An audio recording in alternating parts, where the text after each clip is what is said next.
Não foi só o Caneta Azul não é o pioneiro nisso aí, né? Temos o nosso querido vereador Paulo Bosta. Paulo Bosta. Ai, 171. Paulo Bosta, com o Dr. Raul, que todo mundo gosta, 17121, muda Bauru. Não se esqueça, vote 17121, com o Dr. Raul, prefeito 25, mudança com verdade. Paulo Bosta, empresário de merda. Paulo Bosta, empresário de merda. O povo quer comer.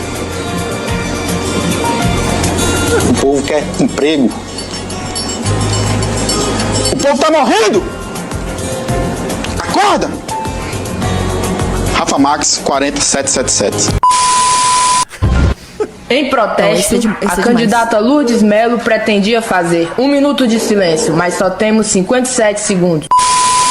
Agnello, o número 31000. Eu quero voto, eu quero voto, eu quero voto. Vote em mim, vote em mim, vote em mim, vote em mim. Eu quero voto, eu quero voto, eu quero voto. Vote em mim, vote em mim. Meu nome é Agnello, número 31000. 31000. Eu quero voto, eu quero voto, eu quero voto, eu quero voto. Vote em mim, vote em mim, vote em mim, vote em mim. Isso aqui tá muito insalubre. Eu quero voto, eu quero voto, eu quero voto, voto em mim. Nem eu consigo falar isso, então você consegue? Quero voto, eu quero voto, eu quero voto, voto em mim, voto em mim. Eu quero voto, eu quero voto, eu quero voto. Não consigo. É isso, gente. Então, assim, ninguém vai conseguir me convencer, né, de que o problema são com essas pessoas aí. Exatamente. Perceba bem, a gente dá risada deles, mas o problema não é de nenhum deles, tá? Não, e assim, não só as pessoas, a grande massa da população que acha legal e vota nisso daí, mas assim, tem aqueles também que são, que não são tão imbecis nesse ponto, mas ainda assim eles fazem um voto de protesto porque eles não têm a capacidade de enxergar que as coisas podem ser melhores. Então eles estão tão acostumados com as coisas sempre sendo ruim que eles vão falar, que eles vão pensar assim, todo mundo um bando de filho da mãe mesmo lá dentro, então eu vou votar no Caneta Azul. Porque dane-se, porque é o meu voto de protesto. Assim que o Tiririca foi parar no Congresso. Entendeu? Então a pessoa simplesmente. Eu vou já que não tem jeito, vai esse mesmo, só pra. E aí é que está a grande questão. E é o grande problema. Em 2018 tivemos um voto de protesto que conseguiu ser radicalizado em favor de Jair Bolsonaro. Pois é. Só que ele próprio não era um radical, ele era uma pessoa que apenas usava de aparatos retóricos para isso. E tem um ponto interessante, eu estava vendo um texto do Bisotto de 11 anos atrás. 11 anos atrás. Eduardo Bisotto publicou um texto, cara, no Facebook, no finado do Facebook. E ele colocou... Eu ainda mexo no Facebook, tá? Eu já não mexo há anos e anos no Facebook. Por isso que eu falei finado, achei que ninguém mais usasse. As pessoas usam muito o Facebook. Então no vivíssimo Facebook. E era um texto de 11, que ele publicou há 11 anos, e que ele falava o seguinte, olha... ele pegava alguns exemplos históricos e ele dizia, se você não radicar... Se as forças políticas estiverem sempre indo em direção ao centro, a população não está acompanhando. A população está indo para os lados. Alguma hora, essa radicalização vai cair em alguns problemas. Um deles é a radicalização imbecil, que são simplesmente você pegar seu voto e falar bem assim, por que é o pior? Que aí você só vai botar esse imbecil lá dentro e vão ser 4 anos dos outros tendo que lidar com ele. Porque também ele tá por qual partido, você sabe? O Caneta Azul? O rapaz acabou de falar que eu esqueci. Ele foi convidado pelo Avante? Avante, isso. Pronto, aí é bom que vai botar o dono do Avante para ter que lidar com Caneta Azul por 4 anos, né? E o restante dos parlamentares. Exatamente. Só que existe um problema que é também da radicalização, que é o fato de, se a classe política não entender esse processo de radicalização e não atender a isso, não tiver players suficientes para atender a isso, vai surgir alguém que pode ser verdadeiramente radical, e isso significa, em última instância, a possibilidade de dissolução da ordem democrática e, enfim, do regime como tal. Né? Uhum. Então, as pessoas estão apostando tanto, e me impressiona chegarmos em 2026 e os partidos continuarem com as mesmas apostas que eles tiveram em 2014, em 2010, em 2006. Eles estão com a mesma aposta que tiveram há 15, 20 anos. Será que eles acham mesmo que o Brasil não mudou nada de 2006 para cá? Será que eles realmente acham que a perspectiva política brasileira não mudou nada de 2006 para cá? Será que alguém acredita realmente que o nosso momento é idêntico àquele, se acreditam isso, perceba bem. Então, a vinda desse radical deixa de ser uma ameaça e se torna uma esperança. Porque é a única coisa que sobrou para poder acabar com esse marasmo. Porque tudo isso que eles estão fazendo conosco, isso aí, assim, obviamente eu não vou culpar o Caneta Azul, não fico irritado pelo Caneta Azul. Agora, me irrita profundamente todos os líderes partidários que permitem isso. Eles permitem isso. Sim. Hoje um rapaz mandou um comentário na live que é muito sintomático. Ele falou assim, esses velhos que estão na política, que a gente deu uma notícia do FHC, né, que está sendo interditado e tal, ele falou assim, esses velhos que estão na política, Zé Dirceu, que permanece na política, todos os ministros do STF que são velhos, todo esse pessoal, o próprio Valdemar da Costa Neto, que são pessoas que estão aí entre 70 e 80 anos, que ferraram o Brasil durante a sua vida inteira, eles vão morrer e não vão pagar por isso. Eles não vão pagar, pelo menos em vida, pelo mal que eles fizeram ao Brasil. Inclusive, não só não vão pagar, mas estão sendo pagos durante a vida inteira para fazer o que eles estão fazendo com a gente. Então, assim, é muito necessário. Eu acho que a gente está nesse momento de que as pessoas estão começando a abrir os olhos. Enquanto a gente ainda vê esse tipo de coisa acontecendo, do outro lado a gente ainda tem esperança porque a gente vê coisas como a visita do Renan ao Maranhão, dando efeito, mesmo ele sendo, assim, entre aspas, e pelo que dizem as pesquisas e os inimigos políticos dele, que, não, ele é desconhecido, ninguém sabe quem é, ele é um doidinho, como disse o Flávio. Quem é o Flávio pra falar que alguém é doido, né? Mas enfim. E ele foi lá, tá? E fez uma diferença no Estado tão grande que o próprio deputado que veio falar mal dele não fez durante todos os seus anos de mandato, que eu faço lá ideia de quais sejam, mas eu aposto aqui que não fez mais do que o Renan fez em alguns dias lá no Estado. Então, assim, ao mesmo tempo que a gente tem essa desesperança de certo lado, a gente ainda tem uma certa esperança de que as coisas vão mudar e que existem pessoas que estão aí para fazer a diferença de forma positiva. Isso foi uma coisa que me fez vir para a política, porque eu pensava assim, poxa, se eu sou uma pessoa boa e eu sei que eu poderia fazer alguma coisa boa, eu tenho que acreditar que existem pessoas boas querendo fazer coisas boas também, as quais eu posso me juntar e todo mundo fazer coisas boas juntos. Então acho que é essa esperança que a gente tem que ter. Sim. Eu sou um cara muito esperançoso na política. Eu acho que cada vez que nós temos, por exemplo, um momento de ruptura, eu acho que é uma possibilidade de fazermos algo completamente novo, diferente e melhor, né? Sempre que temos um momento revolucionário, significa que temos uma chance de fazer algo diferente, melhor. Sempre que temos um momento assim, o momento mais baixo da república, sempre significa que sempre há a possibilidade de fazermos uma nova república. Sempre penso isso. Sim. Porque não existe uma morte definitiva, né? Não existe uma morte definitiva. O Império Romano caiu, mas os romanos continuaram. Então, não é como se tivessem morrido os romanos com o fim do Império, né? Ainda que toda a civilização tenha morrido junto com o Império Romano. Mas as coisas vão se transformando. Transformam, exatamente isso. Então, eu sinceramente vejo isso e acho que, ok, existe, cada vez que eles apostam mais em canetas azuis, tiriricas, sei lá quem mais que vai sair candidato, sempre que fazem essa aposta, isso significa que a possibilidade de chegarmos em um momento de ruptura, em um momento a necessidade de transição, ela se aproxima. Por quê?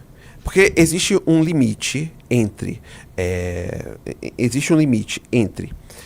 aquilo que leva ao marasmo, à estagnação, ao sentimento de anomia, aquele sentimento de ficarmos realmente apáticos, né? A uma apatia geral. Que esse é um problema brasileiro muito grande. A apatia é um grande problema. O fato de sermos apáticos faz com que nosso país permita termos Hugo Motas, por exemplo. Porque é um absurdo termos Hugo Motas, né? Mais do que o Caneta Azul. Mas, pronto, nós temos esse sentimento de apatia. Só que você vai pisando tanto no calo das pessoas apáticas que, em alguma hora, essa apatia se torna raiva, que se torna uma cólera e que se torna uma revolta. E eu acho que estamos caminhando para isso. O crescimento de Renan Santos reflete exatamente isso. Sabe quando... Poxa, acho que 2022 foi o cúmulo da apatia. 2022 foi a pior eleição que eu lembro da minha vida, assim. Foi a mais chata de todas, foi a que teve as piores entrevistas de todas, foi a que teve os piores debates de todos, foi a que teve as piores propostas de sempre. 2022 foi, acho que a mais antipolítica das nossas campanhas eleitorais.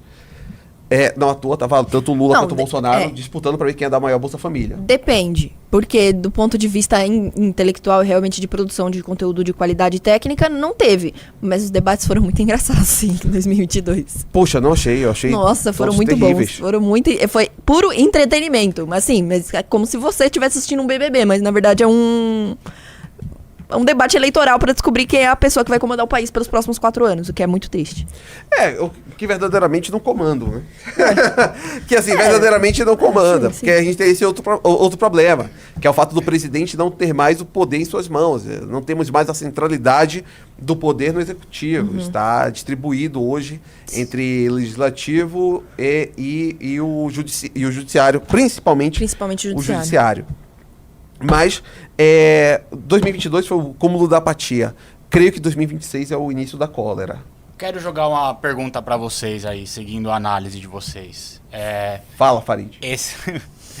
Esse recente crescimento do Renan Santos, esse rebuliço que ele está causando no cenário político, junto com o crescimento nas pesquisas, vocês consideram mais que já era uma parte da população já estabelecida, que está insatisfeita, ou é justamente essa ruptura que você vem falando, Orlando, que ele tem uma tendência a crescer muito mais? O que vocês acham?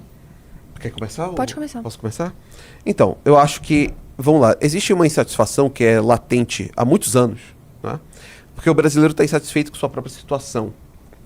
E nós experimentamos ali, de 2006 até 2012, experimentamos uma espécie de ascensão, que foi um voo de galinha, que deu ao Brasil uma falsa sensação de começar a voar e cair no chão de uma vez. E aquilo significou para o Brasil uma frustração muito grande, que é uma frustração geracional também, né? Eu estava na universidade, eu estava indo para a universidade quando o Brasil estava descendo. Então, assim, tô estudando direito e eu estou vendo vários advogados ganhando R$2.000 por mês. Sabe? Peraí. Foi o que aconteceu comigo. É isso, assim, eu estava estudando direito. Aí imagine só, eu passei na UFBA para estudar direito. Aí eu tô na UFBA e eu vejo uns caras que estudaram na UFBA, que eram meus veteranos, fudidos, velho. Tendo que rodar Uber. Eu falei, peraí, o que eu tô fazendo da minha vida, velho? Eu tô estudando aqui pra quê? Pra nada, né? Mas então, tem esse sentimento que é um sentimento latente. Entretanto, esse sentimento ele não conseguiu se materializar. Teve um momento de materialização, que foi 2018, porque foi o momento em que teve uma ascensão de uma possibilidade de líder político, que não se efetivou como líder político, mas se efetivou como massa eleitoral, que foi Jair Messias Bolsonaro. O caso do Renan Santos, e aí que tá, isso acontece em 2018, que é a efetivação da revolta. Nós temos ali, eu acho que é o momento em que a revolta consegue ganhar corpo. Que não à toa, só um parêntese pequeno, não gosto de ficar fazendo esses vai e voltas, mas eu acho que esse parêntese vale a pena. É uma revolta que inicia-se em 2013 e só ganha corpo final em 2018. Pois bem, em 2022, que foi na campanha seguinte a isso, nós tivemos a campanha mais apática da história. O que nos revela o quê? Novamente, um voo de galinha, que todo mundo cai de cara no chão, mais um novo ciclo de ressentimento e frustração. Essa é a tônica que vem tendo. Qual é o ponto fora da curva em 2026? Que existe um projeto geracional, que é o primeiro ponto, acho que a gente tem que fazer essa clivagem geracional. Porque se em 2013, quem estava às suas foram as pessoas da geração do Renan, que são, que hoje tem 40 anos, quem hoje compõe nossa base são também esses millennials, mas principalmente a geração Z. Por quê? Porque a geração Z é uma geração que já nasceu e cresceu nesse Brasil plasmado. Nesse Brasil que não tem para onde ir. Então, hoje nós temos um projeto político que tem um recorte geracional. E mais do que isso, Renan Santos é o melhor líder político que eu acho que foi produzido no Brasil nos últimos 30, 40 anos, Porque além de ser um projeto com recorte geracional, é um projeto político que tem uma delimitação ideológica que está para além do quadro que estava printado nos últimos 15 anos em nosso país. É como se ele trouxesse, é como se estivéssemos olhando dentro de um quadro e ele simplesmente quebrasse essas barreiras. O que significa, em última instância, que ele está entregando para o Brasil uma imaginação política. Se a imaginação moral é a capacidade de nós pensarmos a partir, enfim, para chegarmos em uma concepção, né? A partir de símbolos, significados sobre certo e errado, bom e mal, etc.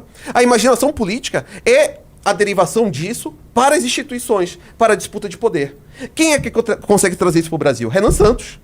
Porque é o único que está imaginando um país. Sim. Nós crescemos em um país que nunca se efetivou enquanto nação. Nós temos fronteiras, mas nós não temos uma cultura política própria efetivada. E não só isso, a gente, porque eu acho que o imaginário a gente sempre teve, desde lá do livro Brasil, País do Futuro, entende-se o Brasil como sendo um país com grande potencial para ocupar, inclusive que é um dos nossos brindes hoje, o Brasil, País do Futuro. Vamos falar do Valete Plus. Eu não queria te interromper. Não tem problema, desculpa, para o Valete Plus pode, me interrupting.